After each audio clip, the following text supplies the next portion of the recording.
ગોંડલ કે જે હંમેશા ચર્ચામાં રહેતું હોય છે, છેલ્લા ઘણા સમયથી ગોંડલ ફરી ચર્ચામાં આવ્યું છે. ગોંડલમાં જે સ્થાનિક લોકો છે, તે આજુબાજુ આવેલા ગામડાઓ છે, તે ગામડાઓમાં પડતી સમસ્યાઓને લઈને આમ આદમી પાર્ટીના મહિલા નેતા જિગીસા પટેલ કે જે હંમેશા ત્યાં અવાજ ઉપાડતા હોય છે, તે હંમેશા ત્યાં વિરોધ કરતા જોવા મળતા હોય છે. અને આજે તે જ જિગીસા પટેલ ઉપર હુમલો કરવામાં આવ્યો છે. ત્યારે આ હુમલો કોના દ્વારા કરવામાં આવ્યો છે, કોની ઉપર આક્ષેપ કરવામાં આવ્યો છે, આ બાબતે લઈને લલકાર ન્યૂઝ સાથે એમની એક એક્સક્લુઝિવ માહિતી છે તે સામે આવી છે. ત્યારે આ હુમલા પાછળ કોના ઉપર આક્ષેપ કરવામાં આવ્યા તે બાબતે વિગતવાર ચર્ચા કરીએ. નમસ્કાર, લલકાર ન્યૂઝ સાથે હું મયુર મેવાડા.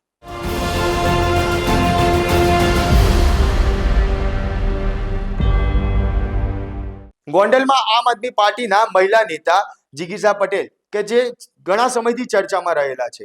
સોશિયલ મીડિયાની અંદર જિગીસા પટેલ ચર્ચામાં જ રહેતા હોય છે અને જિગીસા પટેલ દ્વારા ગોંડલની જે આજુબાજુની જે જનતા છે, તે આજુબાજુ આવેલા ગામો છે, તે ગામોમાં સ્થાનિક લોકોને પડતી સમસ્યાને લઈને અવાજ છે તે ઉપાડવામાં આવતા હોય છે. ત્યારે આજે જિગીસા પટેલ ગોંડલ પાસે આવેલા એક ગામમાં ત્યાં સ્થાનિક લોકોને જે રોડ રસ્તા ગટર પાણીના જે પ્રશ્નો હતા તેને લઈને મુલાકાતે ગયા હતા અને તે દરમિયાન અચાનક જ જે જિગીસા પટેલ છે તેમની ઉપર હુમલો કરવામાં આવ્યો.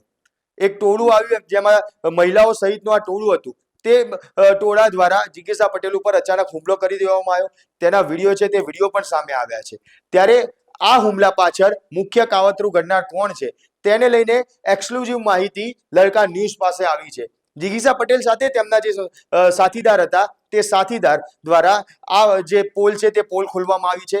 ધ્રુવીન રાદડિયા કે જે જિગીસા પટેલની સાથે હતા અને તેમના દ્વારા આની પાછળ કયા વ્યક્તિ માસ્ટર માઇન્ડ છે તેનું નામ છે તે નામ બહાર પાડવામાં આવ્યું છે. ત્યારે ધ્રુવીન રાદડિયા સાથે જે ટેલિફોનિક વાતચીત કરવામાં આવી તે પહેલા સાંભળીએ. આપણી સાથે ધ્રુવેલ રાદડિયા છે કે જે વખતે જિગીસા પટેલ ઉપર જે ગોંડલમાં હુમલો થયો અને તે સમયે તેમની સાથે હતા. ધ્રુવેલ, આખી ઘટના શું બની હતી, કયા ગામ ખાતે જવામાં આવ્યું હતું અને ત્યાં લોકોની સમસ્યા માટે ત્યાં ગયા હતા અને અચાનક હુમલો થયો, કોના દ્વારા કરવામાં આવ્યો? એમાં બનાવ એવો બન્યો હતો કે અમે ગોંડલમાં જ 2-3 દિવસથી એક વોર્ડ નંબર 4 માં ફોન આવતા હતા કે બેન તમે અહીંયા આવો, રોડ રસ્તા ને પાણીનો મુદ્દો છે તો તમે રજૂઆત કરો તો કઈક આ લોકો સાંભળે એમ. જી. એટલે ત્યાંની 20-25 લેડીઝ હતી, બધી રોજાનો ટાઈમ હતો એટલે એવો ટાઈમ 11 વાગ્યાનો નક્કી કર્યો હતો. એટલે અમે ત્યાં ગયા અને લોકોની રજૂઆત ને સાંભળી બેને. જી. એટલે ત્યાંથી ને વોર્ડ નંબર 4 ના ઋષિભાઈ કરીને કોક છે એને ફોન કર્યો કોર્પોરેટર ને. એટલે કોર્પોરેટર એમ કીધું હું હાજરમાં નથી. એટલે બેને એમ કીધું કે ભાઈ તમે હાજરમાં ન હોય તો તમારી અંડરમાં 3 જણા બીજા આવે, એમાંથી કોઈ પણ એક માણસને અહીંયા મોકલો તમે. એટલે કે કઈ વાંધો નહીં, હું મોકલું. એટલે એ વાતને 10-15 મિનિટ જેવું થઈ ગયું હશે એટલે અમે ત્યાં બેઠા એ લોકોની વાટ જોતા હતા કે આ લોકો મોકલે તો અમે રાહ જોઈએ અહીંયા. એટલે એમાંથી કોઈ આવ્યું નહીં તો એને 4 લેડીઝ અને 2 જેન્ટ્સ મોકલા ત્યાં, અજાણ્યા વ્યક્તિ જે હુમલો કરવા માટે આવ્યા હતા ત્યાં. એટલે એ લોકો આવ્યા અને રજૂઆત કરી કે ભાઈ અમારા વિસ્તારમાં પણ આવી કચરાનો પ્રશ્ન છે તો તમે અમારા વિસ્તારમાં આવશો. એટલે બેને એમ કીધું કે કઈ વાંધો નહીં, તમારો વિસ્તાર કયો છે? એટલે ઈ બેને કીધું કે અમારો આશાપુરા ચોકડી અને ગુંદાળા ફાટક બાજુનો રસ્તો છે. તો બેને કીધું કઈ વાંધો નહીં, હું ત્યાં પણ આવીશ તમારી રજૂઆત સાંભળવા માટે. તો કે કઈ વાંધો નહીં. પછી એમાંથી જે બેન આવ્યા હતા એ બેને થોડુંક ઉગ્રતા પણ એ વાતું કરવા માંડ્યા કે ભાઈ તમે અમારી વાતને નથી સાંભળતા ને આમ નથી ને એવું બધી વાત કરવા માંડ્યા. એટલે આપણી પાસે બધો વિડીયો પુરાવા છે. એ બેન કોણ હતા? એ બેન અજાણી વ્યક્તિ હતી જે કોર્પોરેટર દ્વારા મોકલવામાં આવેલ હતા. કોર્પોરેટર નું નામ શું? ઋષિરાજસિંહ જાડેજા. અને કયા વોર્ડના કોર્પોરેટર છે? એ વોર્ડ નંબર 4 ના કોર્પોરેટર છે. 4 યા 3 ના છે. રાજકોટ? ના, ગોંડલ. ગોંડલમાં. અને આ બાબતે ફરિયાદ દાખલ કરવામાં આવી? હા, ફરિયાદ દાખલ કરવામાં અત્યારે બેનની કન્ડિશન થોડીક છે એટલે ડોક્ટર સાહેબ એમ કીધું છે કે કાલ સવારે તમે કરી શકશો બધું. એટલે અત્યારે આઈસીયુ માં છે બેન. પોલીસ દ્વારા શું કહેવામાં આવ્યું? તો એ લોકો તો આવ્યા હતા અત્યારે. ડોક્ટર સરે કીધું કે ભાઈ કાલ સવારે તમે લઈ શકશો.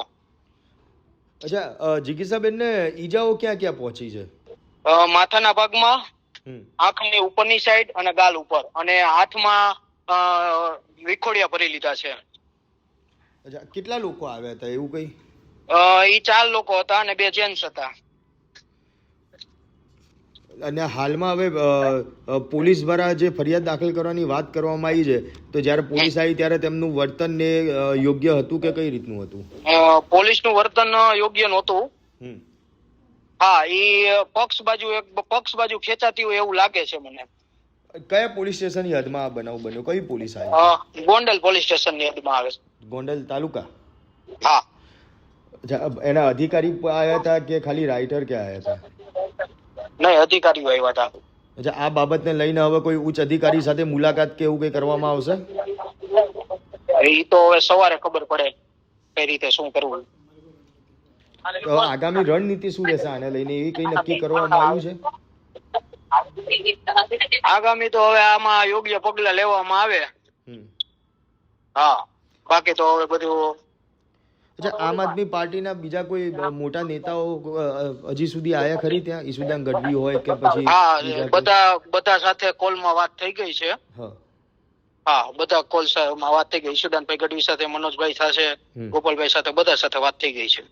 ઓકે, હા, ધન્યવાદ. ત્યારે ધ્રુવીન રાદડિયા દ્વારા કોર્પોરેટર ઋષિભાઈ ઉપર સીધો આક્ષેપ છે તે કરવામાં આવી રહ્યો છે. ગોંડલના વોર્ડ નંબર 3 કે 4 ઋષિભાઈ કે જે ત્યાંના કોર્પોરેટર છે અને તેમના દ્વારા આ હુમલો કરવામાં આવ્યો હોય તેવા આક્ષેપ ધ્રુવીન રાદડિયા દ્વારા કરવામાં આવ્યા છે. કારણ કે જે સમયે જે જિગીઝા પટેલ ત્યાંના સ્થાનિક લોકોને મળ્યા અને ત્યારબાદ કોર્પોરેટર ઋષિભાઈને ફોન કરવામાં આવ્યો.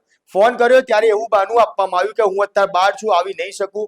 ત્યારે જિગીઝા પટેલ દ્વારા તેમને એવું પણ કહેવામાં આવ્યું કે અન્ય જે બીજા કોર્પોરેટર છે તેમને મોકલો તો આમને જે સમસ્યા છે તેનું નિરાકરણ આવે. પરંતુ કોર્પોરેટર આવવાના બદલે ત્યાં અન્ય બીજું ટોળું આવી પહોંચ્યું. બાજુના ગામમાં તેમને સમસ્યા છે તેમ કહીને જિગીઝા પટેલ સાથે વાતચીત કરવામાં આવી અને ત્યારબાદ અચાનક જ પથ્થર વડે તેમની ઉપર હુમલો કરવામાં આવ્યો. હાલમાં તો જિગીઝા પટેલ છે તેમની જે હાલત છે તે હાલત ગંભીર કહેવામાં આવી રહી છે. આઈસીયુમાં તેમને ખાનગી હોસ્પિટલમાં રાજકોટ ખાતે દાખલ કરવામાં આવ્યા છે. પરંતુ આ સમગ્ર ઘટનાને લઈને ગોંડલ તાલુકા પોલીસ છે કે જે ઘટના સ્થળે પર પહોંચી હતી, હોસ્પિટલ ખાતે જિગીઝા પટેલની ફરિયાદ લેવા માટે પણ પહોંચી. આવતીકાલે આ ફરિયાદ લેવાશે તેવું પણ કહેવામાં આવી રહ્યું છે. ત્યારે જે પ્રમાણે કોર્પોરેટર ઉપર જે આક્ષેપ કરવામાં આવ્યા છે, ત્યારે જિગીઝા પટેલ ઉપર જે હુમલો કરવામાં આવ્યો છે તે હુમલા પાછળ ખરેખર કોર્પોરેટર ઋષિભાઈનો જ હાથ છે કે તેમની પાછળ પણ અન્ય કોઈ વ્યક્તિ સામેલ છે? આપને શું લાગે છે? કોમેન્ટ બોક્સમાં જરૂરથી જણાવજો. સાથે જ અમારા આ વિડીયોને લાઈક, શેર અને ચેનલને સબસ્ક્રાઇબ કરવાનું ભૂલશો નહીં. આભાર.